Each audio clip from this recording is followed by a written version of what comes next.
Okay, we're live. Welcome to this Crystallize live stream. My name is Bård, and with me today I have got Ben Marks.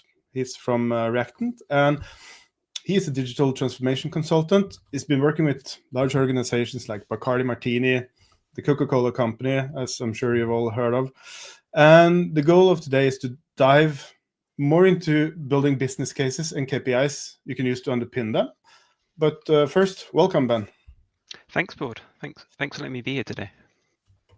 So we at Crystallize, we see a lot of requests for projects to re-platform, meaning they want to change out their legacy content platform with something new, basically clearing the deck of technical debt, but also being ready for the future, talking about technology. But today, let's shift the focus a little bit more. So focusing more on the business side of things.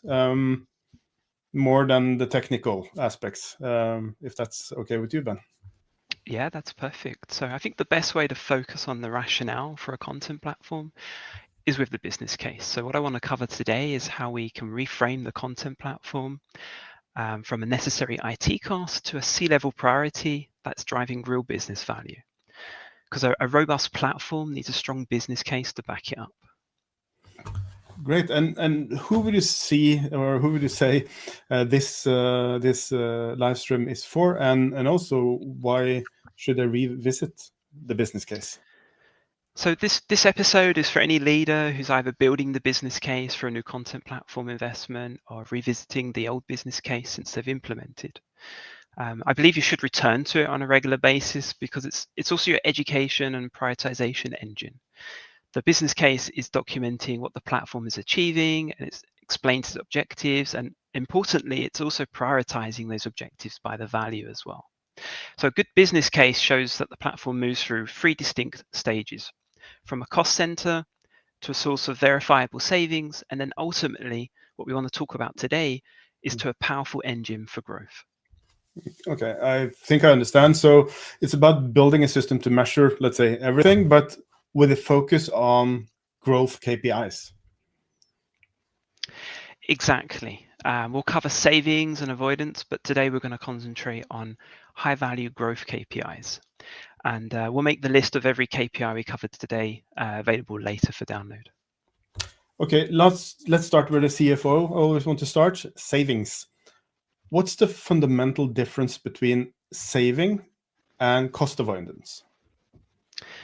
So cost savings are tangible. So if you think about automation, if you're eliminating the hours that you have some contractors who are manually copying some data for you. So a good example would be if they're preparing products for transmission to the digital shelf.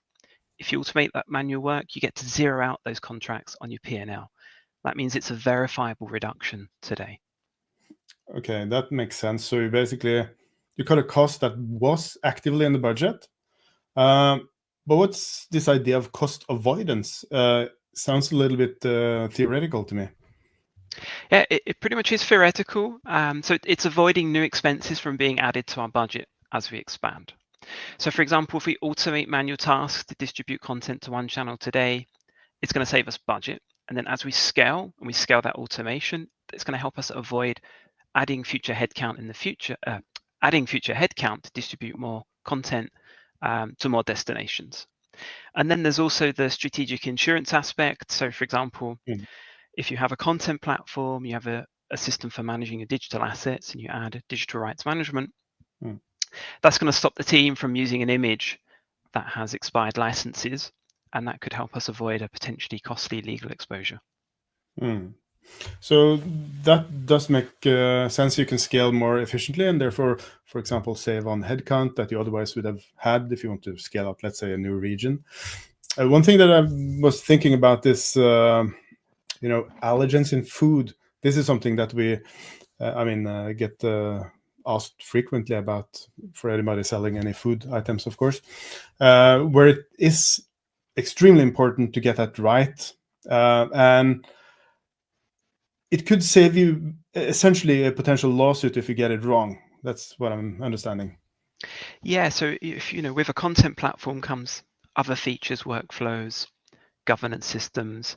And so investing in those is investing in risk mitigation, which is just as valuable as savings that you generate as well. Let's get specific. Could you give us a clear cost-saving calculation example? Perhaps, let's say, focusing on automating manual tasks? Absolutely, yeah. So let's look at those savings for automation. So this is a basic formula for calculating some form of automation. So just stepping through it, our annual cost savings is our hours saved per task times our annual volume times some nominal hourly rate for the people, contractors performing that rate. And our hours saved is defined by the manual hours per task minus the automated hours. So this is calculating that manual effort reduction by then automating the task. So let me give you that concrete example. Let's step through this and see it in action. So let's say you're automating the process for transmitting products to the digital shelf. You've got 1,000 products across 3 digital shelf channels. You have a team doing that for you. Manually, it took them 30 minutes per product. We automate it. It's then down to 2 minutes. So that 30 minutes preparing a product, that might be your team preparing the product information, sourcing the assets, resizing, for example. You're probably thinking, what's that 2 minutes afterwards? It's just to keep things realistic. Perhaps that 2 minutes is just a team doing spot checks in the future. So if we plug the numbers into the formula, so our 28 minutes times the 3,000 tasks times the 38 euros an hour rate, it's giving us just over 48,000 euros saved, which is approximately half of someone's time. And that's then time that we can repurpose on higher value activities. Okay, I understand. So let's pivot to avoidance. Because how do we quantify avoiding a future risk, like preventing future headcount if we want to expand to new channels? So this is about cost avoidance through scalability. And to do that, we need to look at our growth projections. So we can theorize that the automation that we just put in place now, we just talked about, is also going to help us reduce the effort of preparing content and sourcing those assets for more channels. So the formula is quite similar. Our hours saved is going to be those projected manual hours minus the automated hours per task.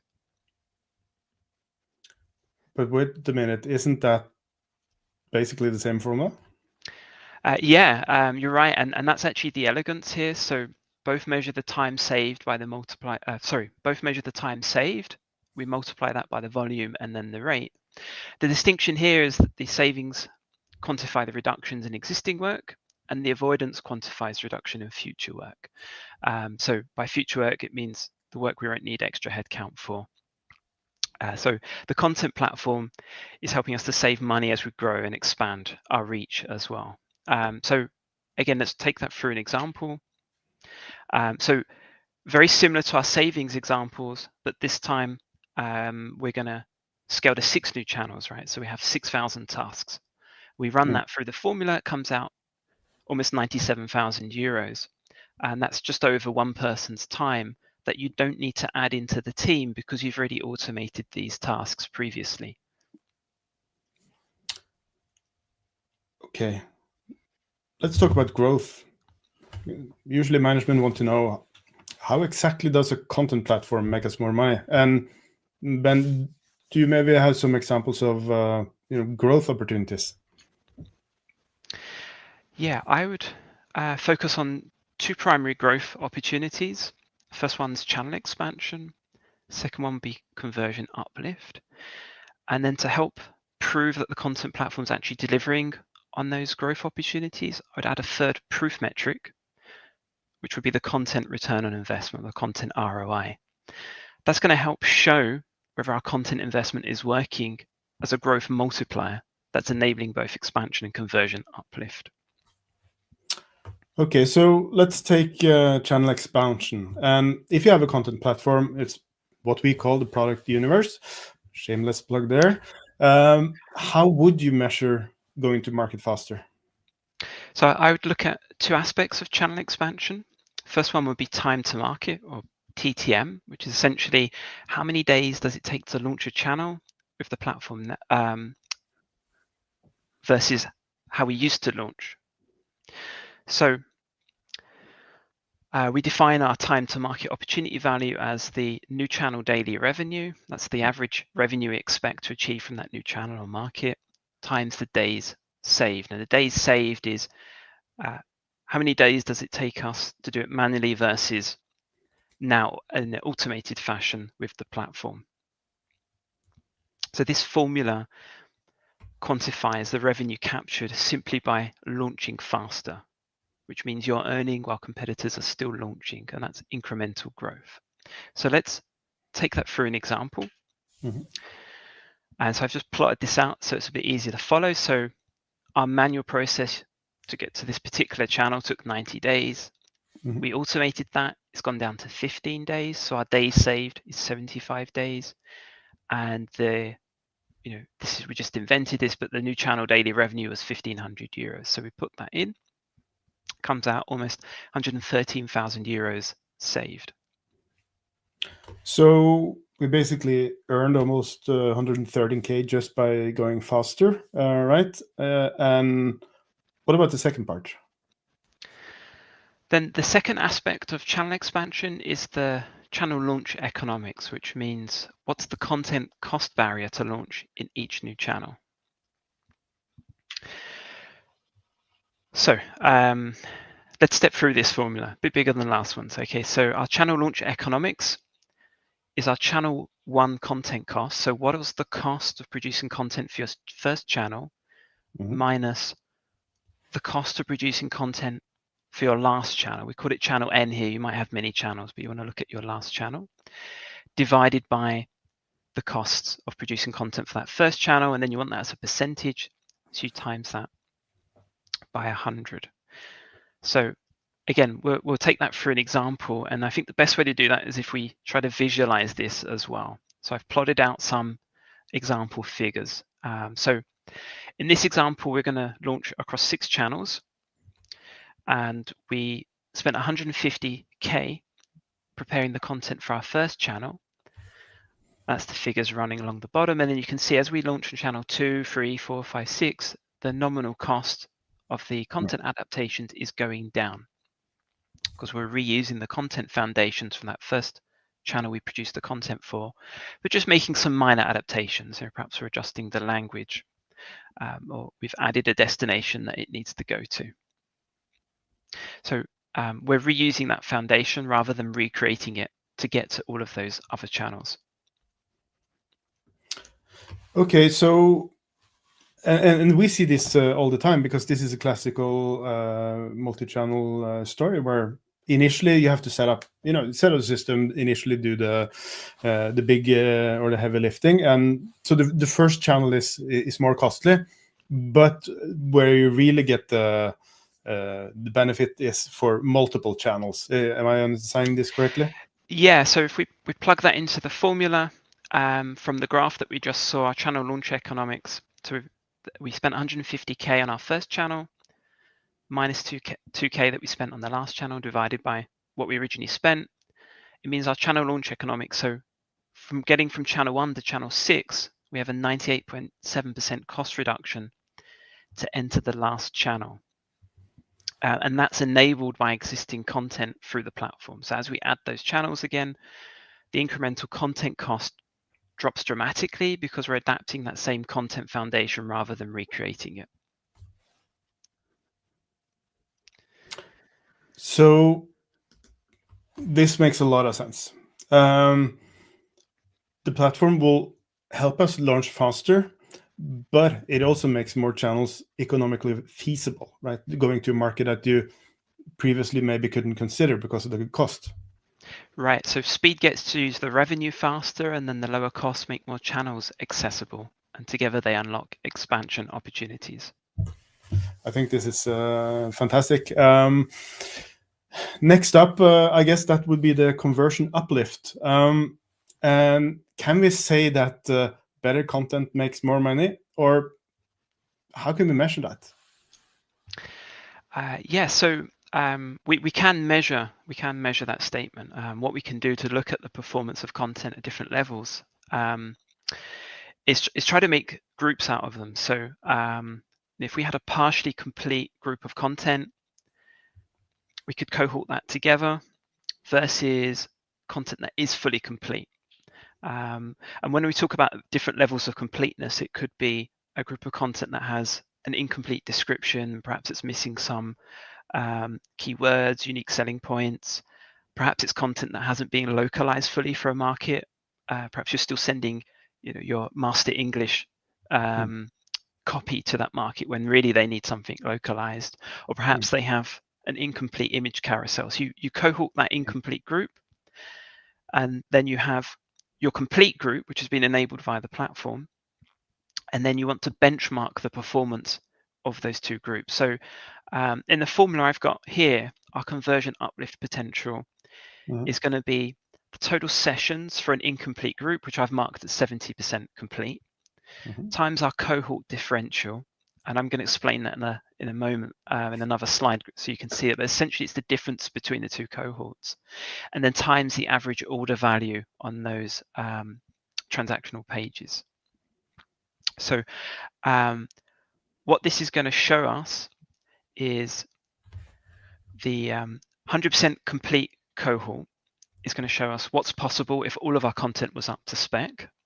And that 70% cohort is going to show us where are the opportunities to make that improvement. So let's take it through an example so it's a bit clearer. So we have our incomplete group, our 70% group. I've plotted some numbers. So let's say that's a more established line of products. They've got 200,000 sessions. They've got 1.8% conversion, average order value 120. Then for our newer complete products, they've got 50,000 sessions, which is still a good number. They've got 2.1% conversion rate. They've got the same average order value, just to make this a little bit easier in the comparison. So we subtract from the 100%, 70% conversion rate gives us 35% difference.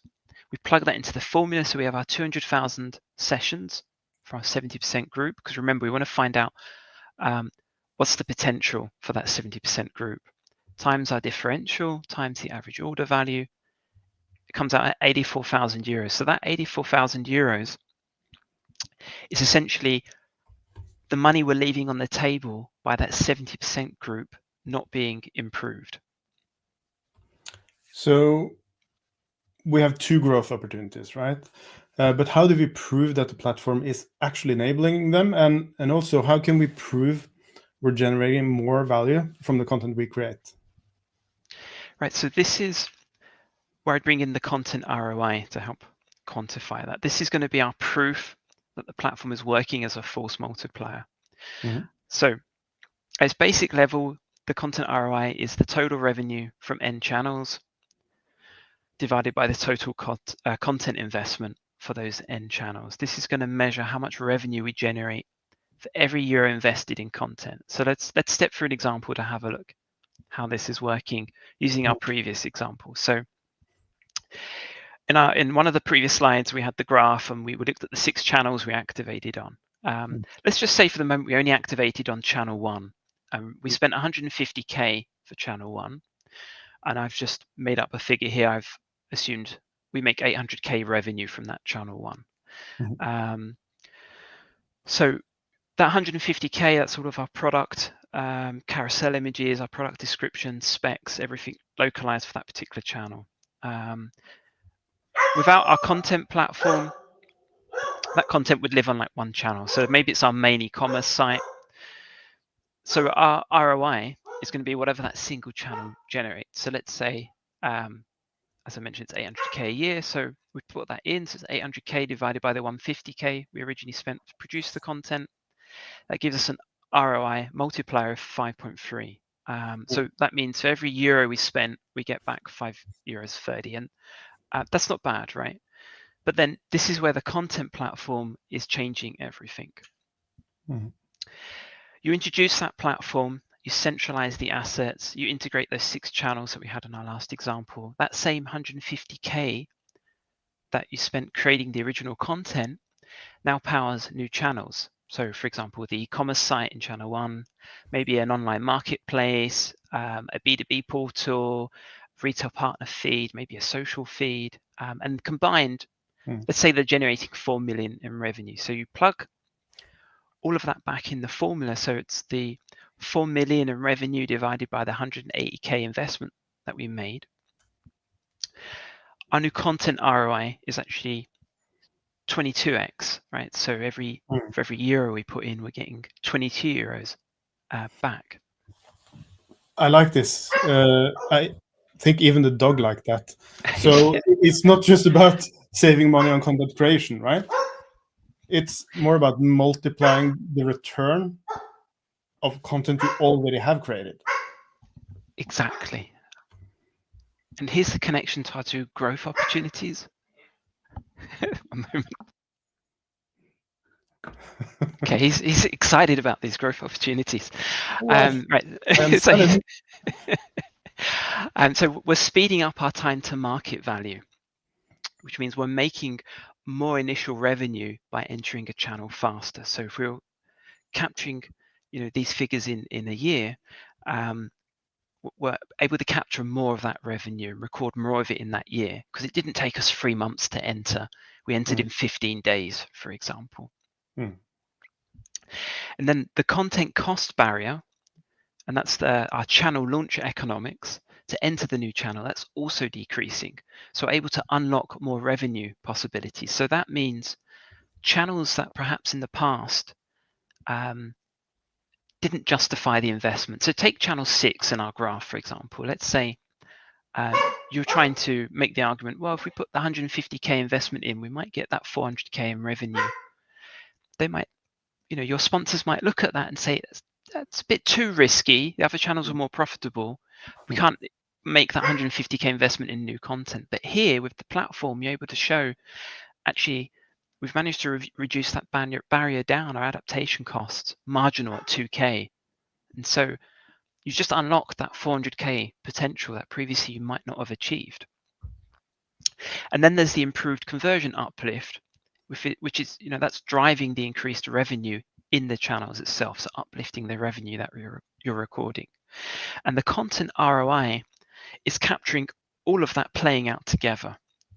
It went from that 5.3x, it 4 times went to 22x because we expanded economically, more channels faster, and we optimized the content quality as well. I get it.